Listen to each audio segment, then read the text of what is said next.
Recuerde que esto lleva por título Diario de un discípulo. Este es el día número 13, que lleva por título Jesús conoce tu corazón. Vamos a darle lectura del versículo 18 hasta el 25 de Juan capítulo 2. Y dice así, del 17, perdón. Entonces se acordaron sus discípulos que está escrito: el celo de tu casa me consume. Y los judíos respondieron y le dijeron: ¿qué señal nos muestras, ya que haces esto? Respondió Jesús y les dijo: destruid este templo y en 3 días lo levantaré. Dijeron luego los judíos: en 46 años fue edificado este templo, ¿y tú en 3 días vas a levantarlo? Mas él hablaba del templo de su cuerpo. Por tanto, cuando resucitó de entre los muertos, sus discípulos se acordaron que había dicho esto y creyeron la escritura y la palabra que Jesús había dicho. Estando en Jerusalén en la fiesta de la Pascua, muchos creyeron en su nombre, viendo las señales que hacía. Pero Jesús mismo no se fiaba de ellos, porque conocía a todos y no tenía necesidad de que nadie le diese testimonio del hombre, pues él sabía lo que había dentro del hombre. Jesús conoce tu corazón. Hermano, hay muchas diferencias entre Dios y los seres humanos. Hay mucha diferencia entre nuestro Creador y nosotros mismos, y todas son muy grandes. Estas diferencias son enormes, pero yo resaltaría entre todas esas una, y es que a nosotros nos lleva toda una vida a conocer a Dios profundamente. No conocer de Dios, conocer a Dios. A nosotros nos lleva toda una vida aprender cómo actúa, aprender cómo piensa, aprender cómo habla. Si tú estás en una situación, inmediatamente, si conoces a Dios, sabrás qué haría Él en tu lugar. Eso es conocer a Dios. Pero a nosotros nos lleva toda una vida saber cómo es el Señor. Diariamente le conocemos un poco más. Si tú un día de la semana, del mes, no conoces al Señor, créeme que Dios no pierde, el que pierde eres tú. Porque ese tiempo ya no se recupera. Ese tiempo, querido hermano, tardamos toda una vida para conocer al Señor. Tardamos todos los días de nuestra vida conocerle un poco más. Pero ¿qué cree? Le tengo una noticia. Dios no tarda en conocernos a nosotros. Él ya nos conoce. Esa es la gran diferencia. Nosotros invertimos nuestra vida. No importa que usted llegue al Evangelio, no sé, a los 10, a los 15, a los 20 años, a los 50. Todos los días, a partir de que usted le acepta, conoce a Dios. Pero desde antes de que usted naciese, Dios ya le conoce. ¿Qué sucedió, querido hermano?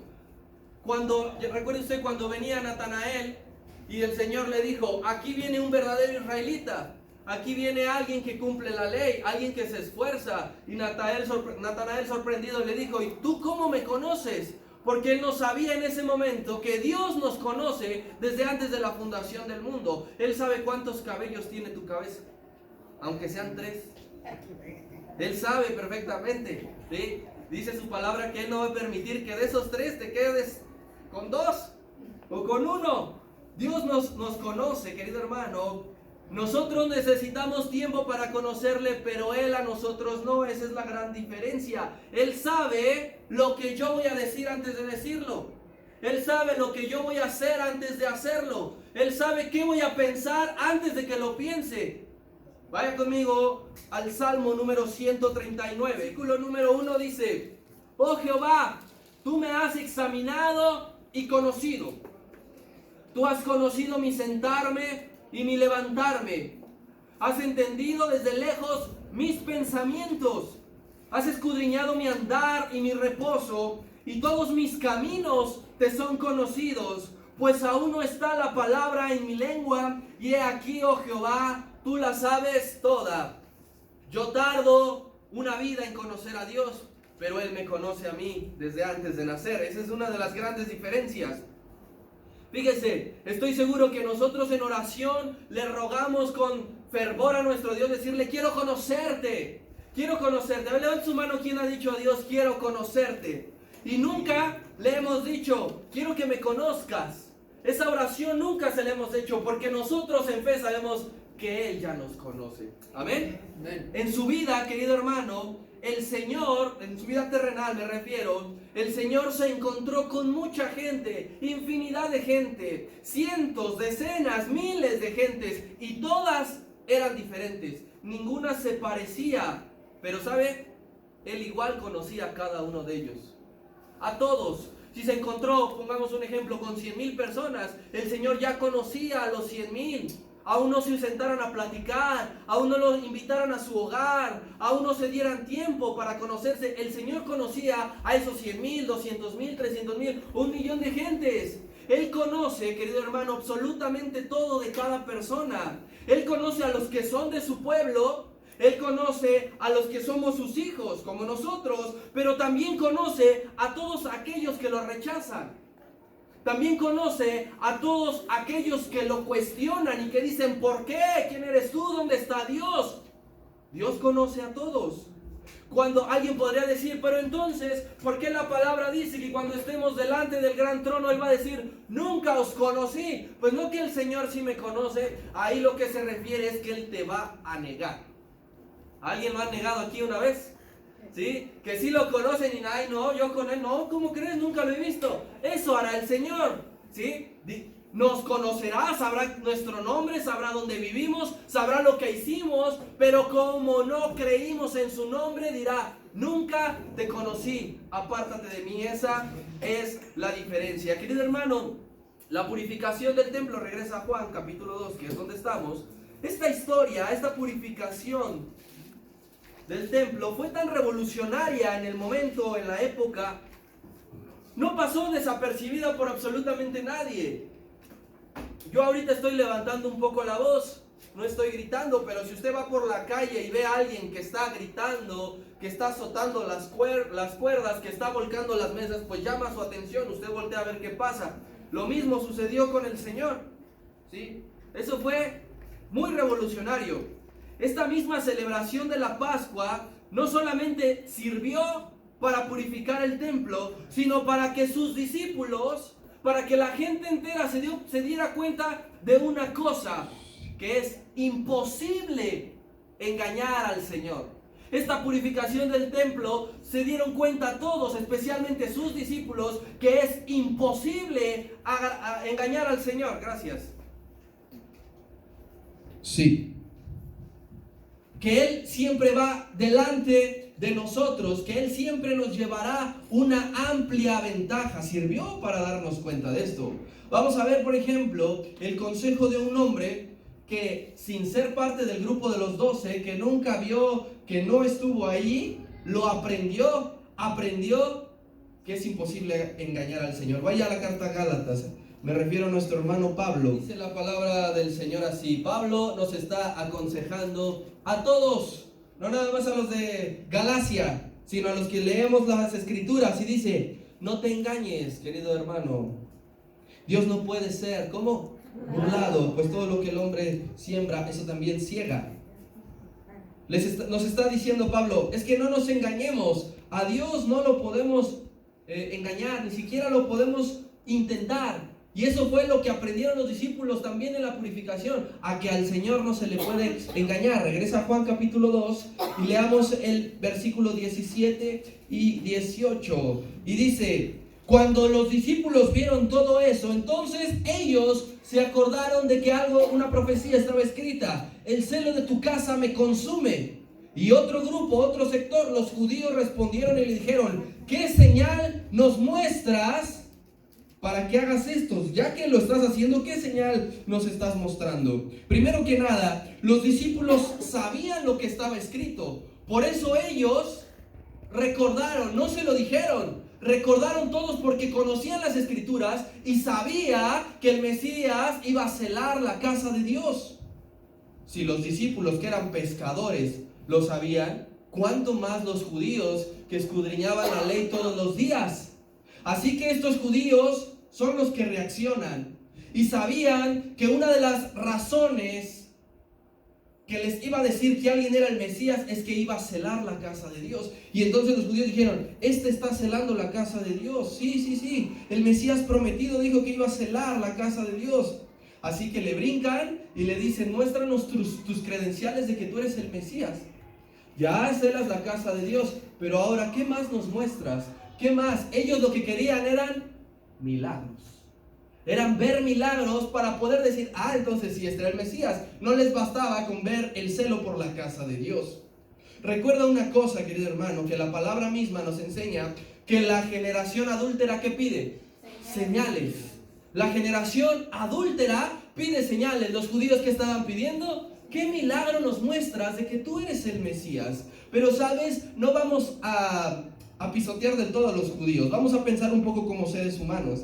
El Señor en parte los entendía un poco, porque ya habían surgido muchos Mesías que los querían engañar, muchos que habían ido en su nombre, igual que en este tiempo. Nosotros, ¿cuántas veces no escuchamos que este es el Mesías, que este ya vino, que este que el otro?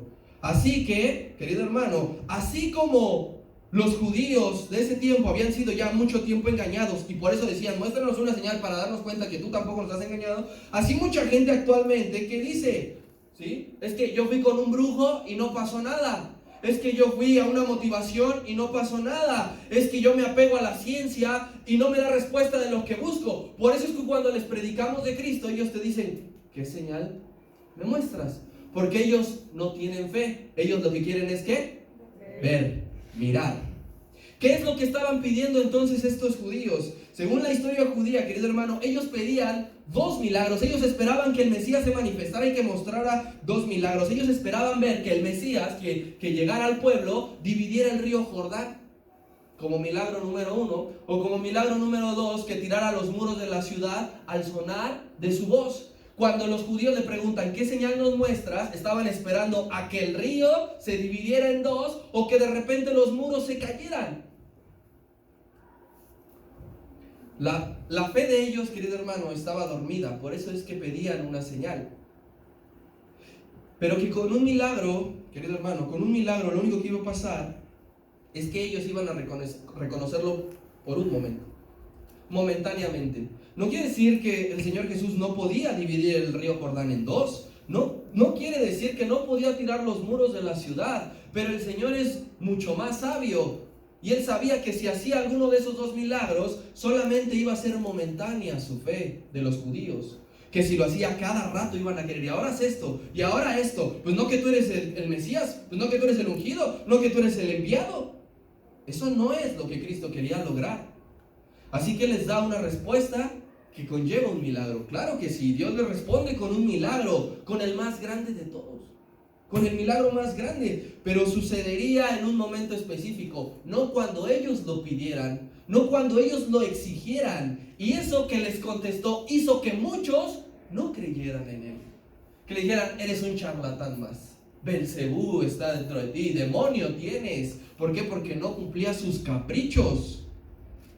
Querido hermano, leamos versículo 19 hasta el 21. Fíjate el milagro que le respondió el Señor. Dice, sí, te voy a mostrar un milagro. Y dijo, ustedes van a destruir este templo y en 3 días lo levantaré. Ahí está el milagro. Luego dijeron los judíos, ¿cómo? En 46 años edificaron esta casa y tú pretendes levantarlo en 3. Mas él estaba hablando del templo de su cuerpo. Inicialmente Juan tampoco lo había entendido. Esto lo escribió 70 años después de que el maestro murió, pero ya lo entendía así, querido hermano. Primera reflexión de esta noche. Yo te pregunto, ¿demandas señales para creer en Dios? No me contestes. Yo no necesito saber la respuesta, es Dios. Podemos decir que sí o podemos decir que no. Recuerda que esta noche se llama Dios conoce nuestro corazón. ¿Demandamos señales para creer en Dios? Una característica de las señales que Dios muestra, querido hermano, es que no son bajo ningún sentido producto de un esfuerzo humano. Ninguna señal que tú has vivido, que tú has visto, que tú has experimentado, ninguna ha sido por un esfuerzo humano.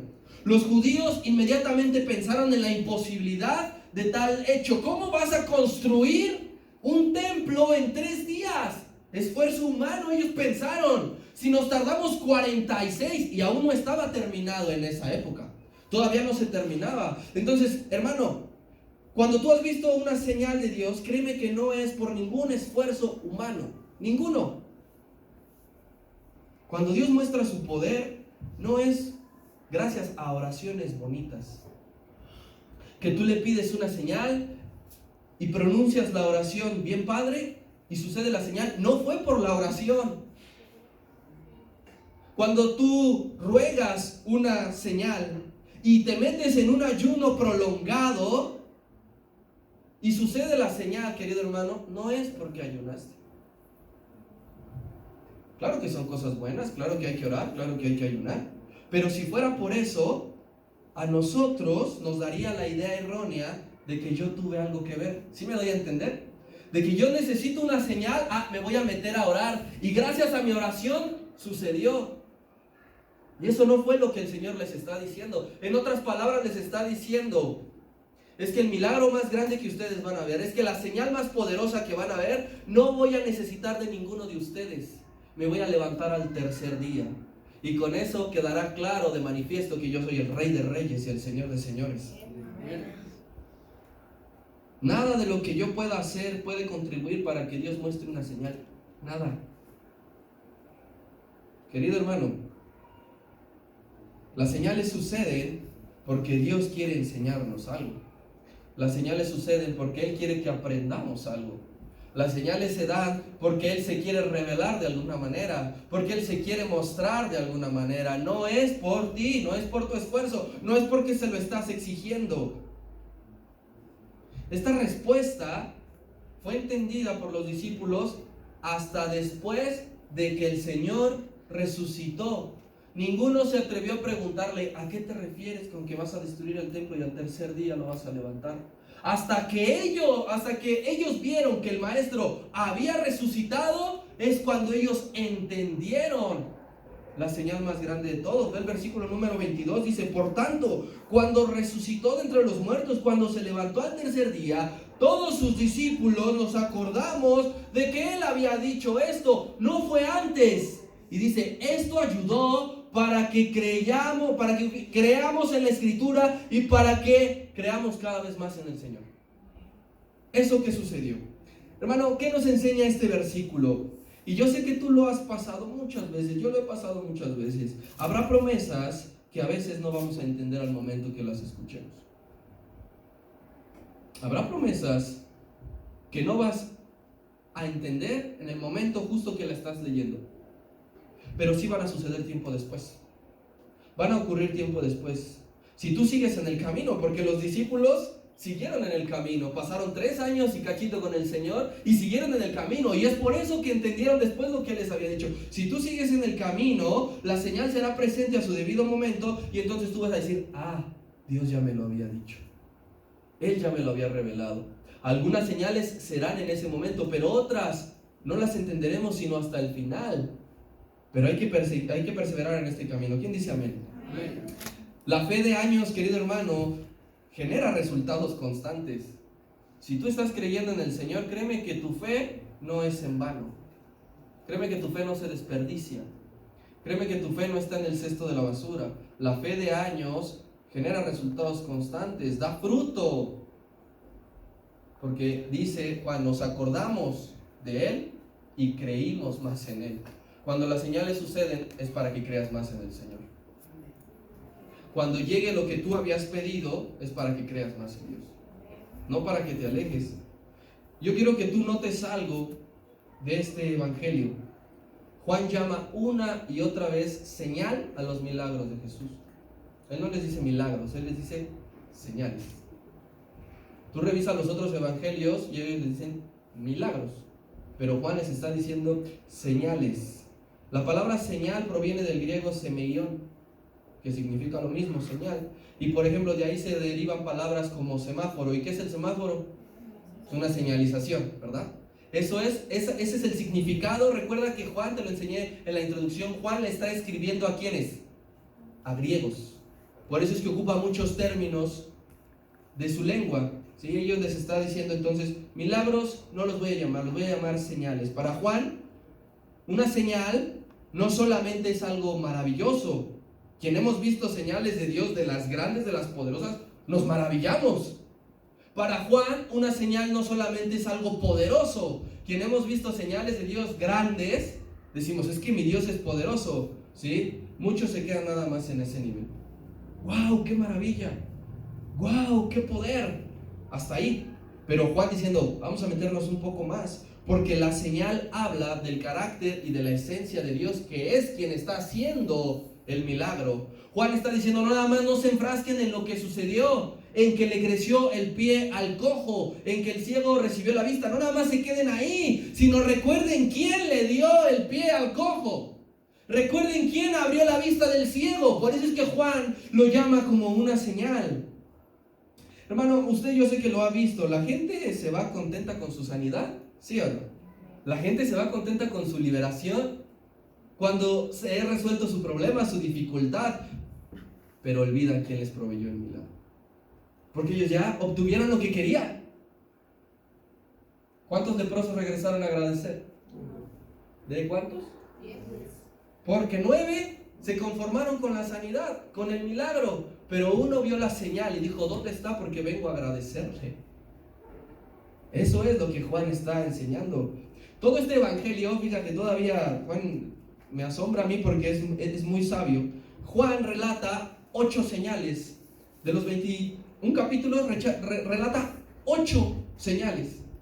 Son pocas a comparación de Mateo o de Lucas, que usted va a encontrar 20 milagros. ¿Por qué? Porque Juan se está enfocando no en milagro, Juan se está enfocando en exaltar a quien hace las señales. ¿Qué debemos de hacer usted y yo? No quedarnos nada más, voy a demandar una señal, ya la tengo, me voy. Sino que recordemos siempre, que siempre nos enfoquemos que el que brinda las señales es Dios. Es Jesucristo con su gran poder.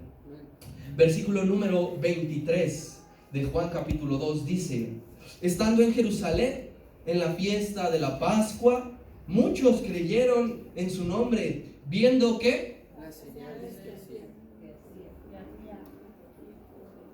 aquí hay algo primero.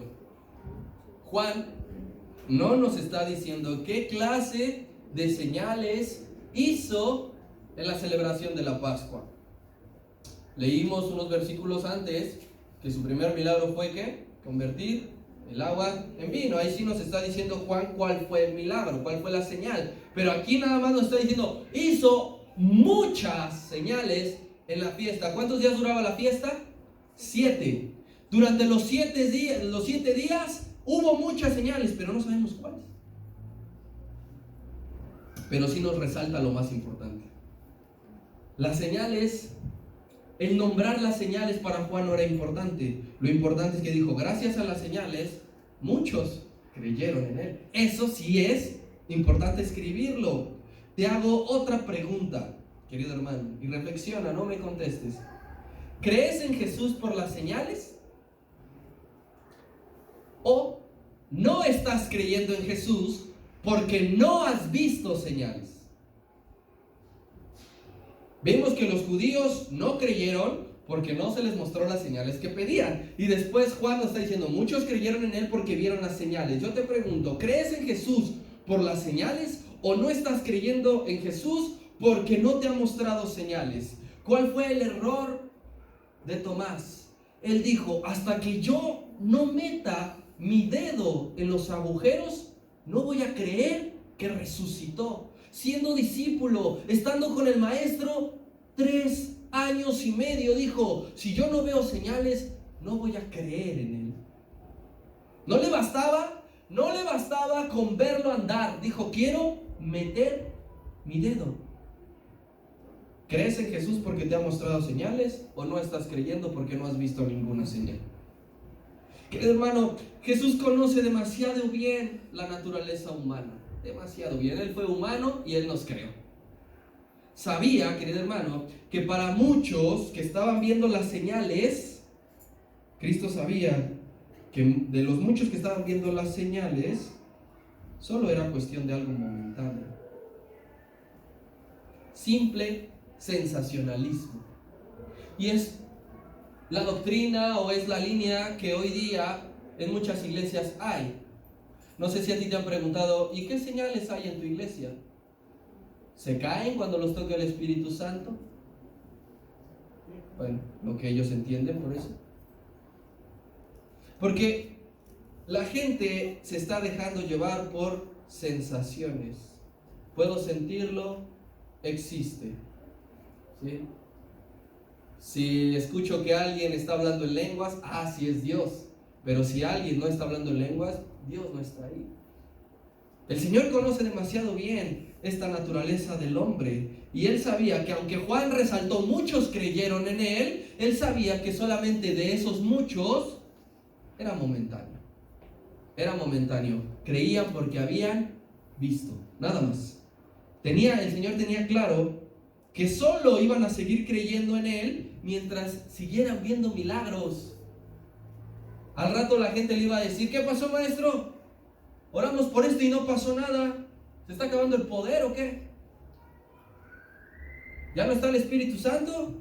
¿Qué está sucediendo? Solamente iba a durar ese momento, porque hasta este instante el Señor aún no les hablaba de servicio. Aún no les hablaba de tomar tu cruz y seguirme. Aún no les hablaba de rendirse. Por eso es que muchos habían creído en Él. Pero cuando escucharon y dijeron: ay, Señor, qué dura es esta palabra.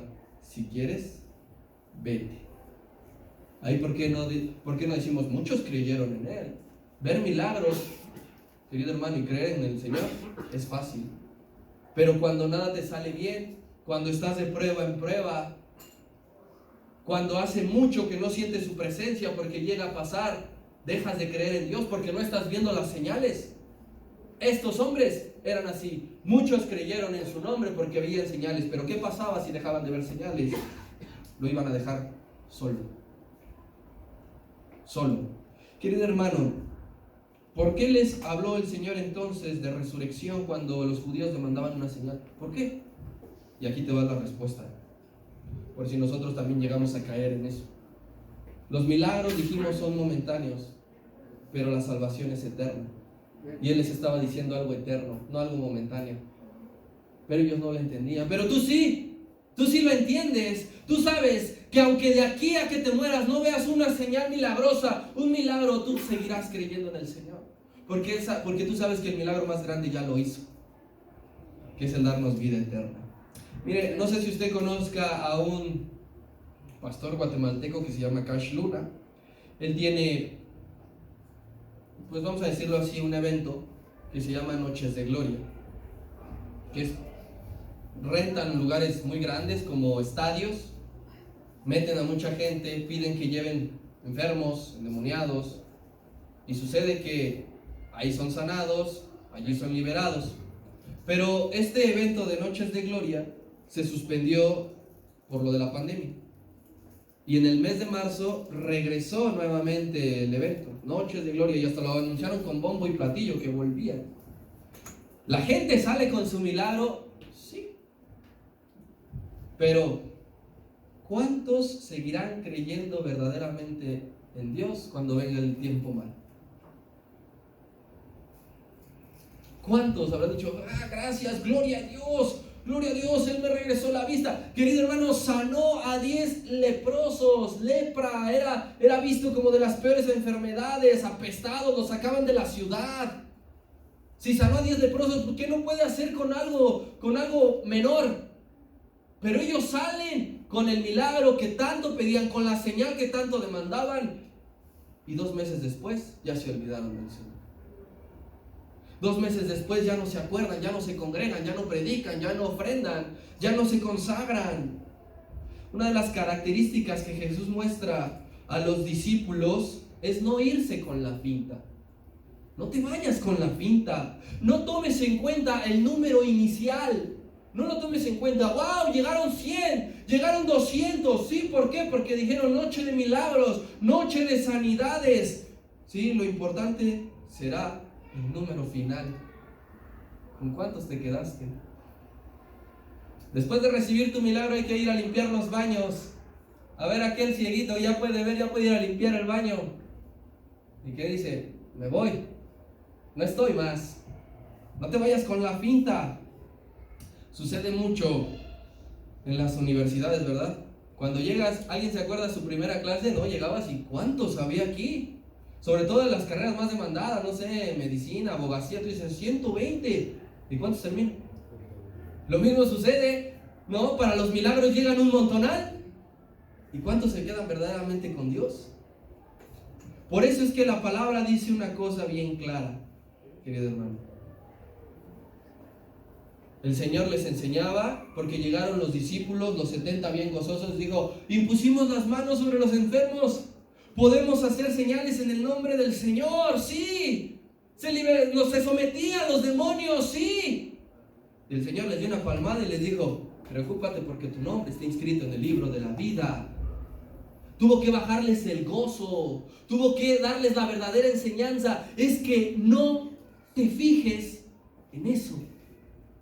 Porque lo importante es que cuando estemos delante del tribunal de Cristo digan: tu nombre aparece, entra en el gozo de tu Señor. La gente se enamora de los milagros bien fácil, bien sencillo.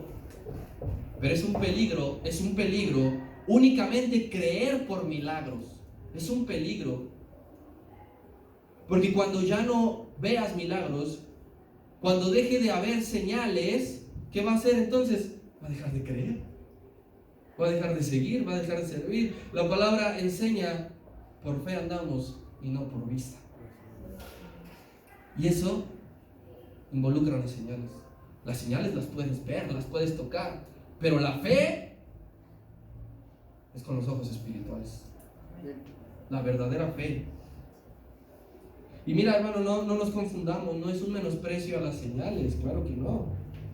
No te digo, olvida lo que Dios ha hecho por medio de las señales. Seguimos viendo y seguiremos viendo, porque a lo mejor tu fe inició por medio de una señal. Simplemente trato de decirte que tu fe no se base en las señales. ¿Quién ha visto aquí señales de Dios verdaderamente? Milagros así que usted diga: el Señor hizo la obra. Cada uno de nosotros podemos decir: esto estaba imposibilitado, el doctor dijo esto y al instante sucedió esto. La gente te dice: no lo puedo explicar, no sé lo que pasó. Eso es una señal, querido hermano, pero que tu fe no se base en eso. Porque cuando tú ores nuevamente por otro enfermo y este no sane, tú debes de seguir creyendo en el Señor exactamente igual. Tú debes decirle al Señor: gracias porque sé que me escuchaste. Si no sucedió fue por tu voluntad. Cuando tú decidas. Jesús niega llamarle a alguien discípulo hasta que no comprenda, hasta que no acepte y hasta que no demuestre todo lo que implica seguirle. Jesús no llamó discípulos a todos esos que le creyeron. No sabemos cuántos fueron. No los llamó discípulos como a los 12, ¿verdad? Que vimos que les dijo: ven, sígueme. No, porque el Señor tiene claro una cosa: Él no te va a nombrar su discípulo si tú no le demuestras a Dios que has entendido en qué consiste el servicio y el ministerio.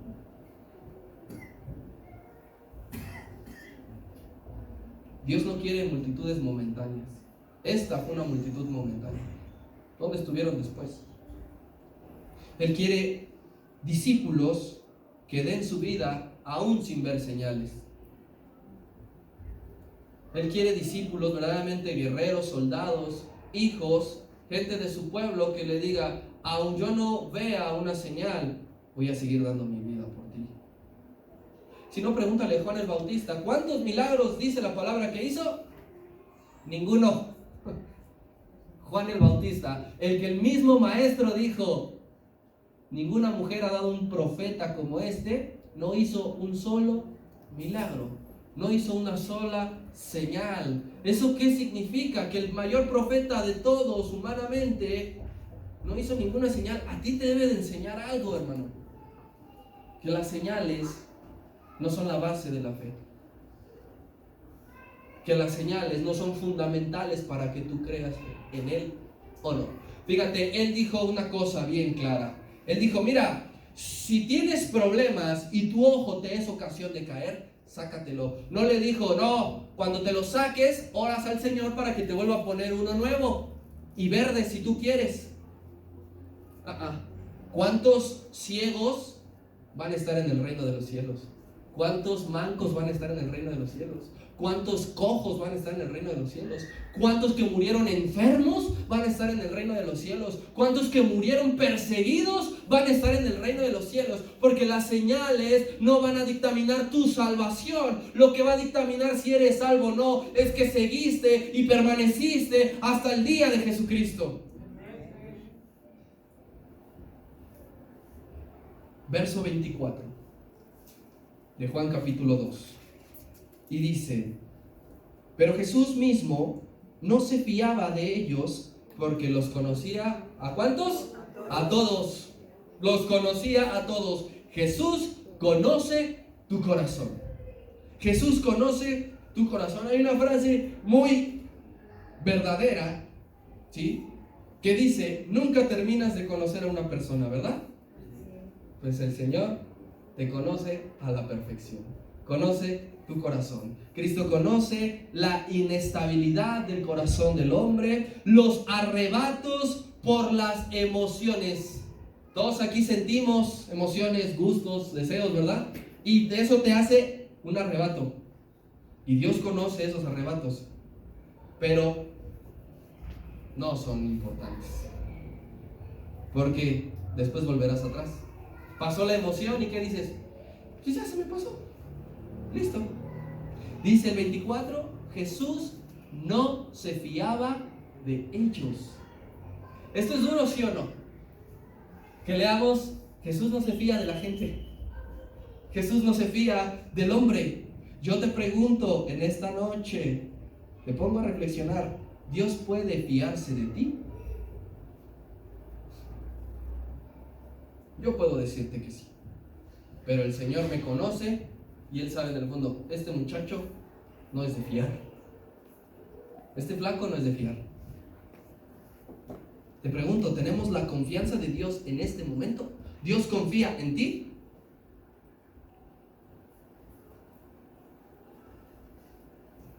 Ninguno de nosotros sabemos cómo terminará nuestra vida, ni nuestros días, ni cómo hemos de morir.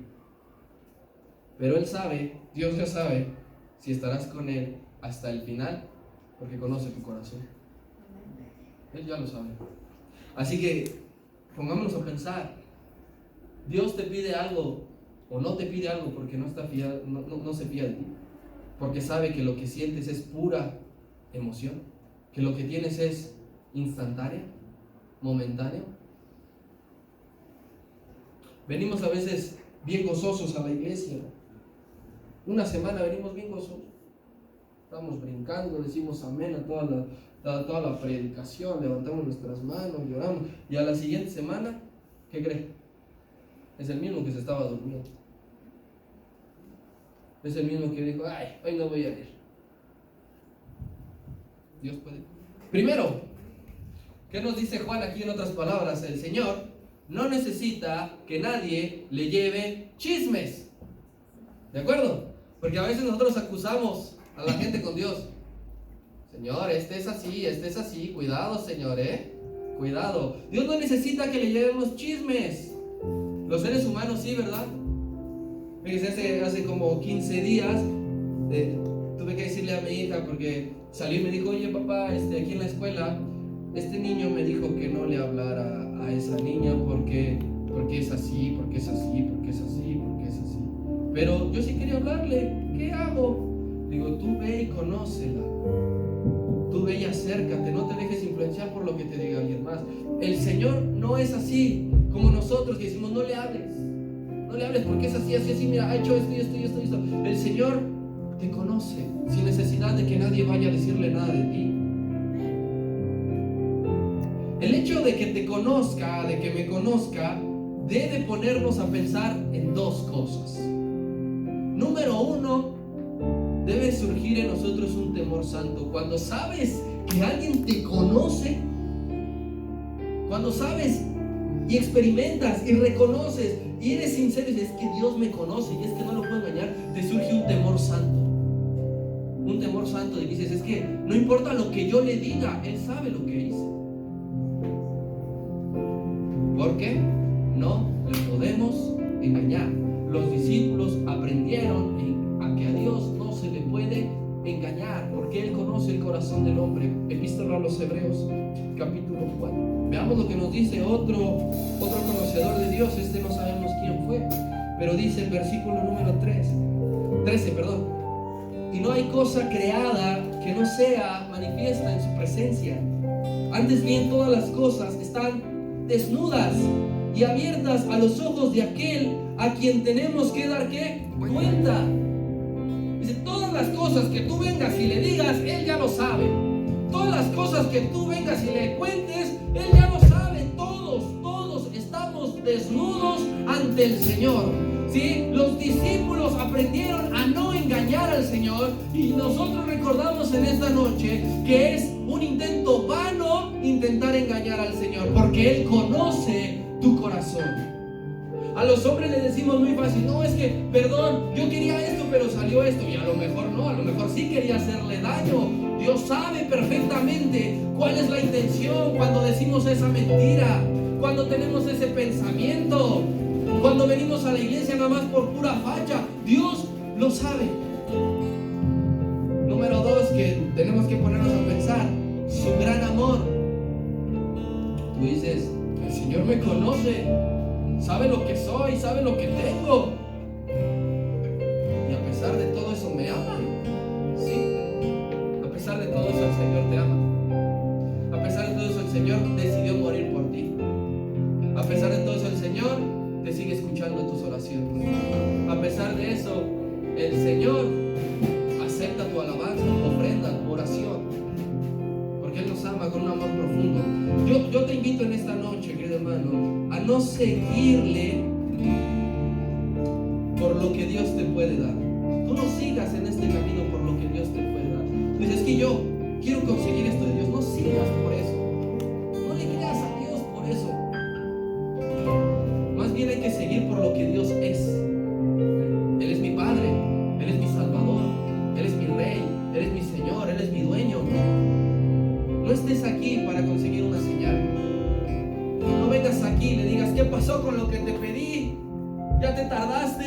Pues no quieres el Dios de dioses, no quieres el Dios real. No vengas así, no esperes eso. Tú ven y adora, y cuando menos lo esperes va a suceder.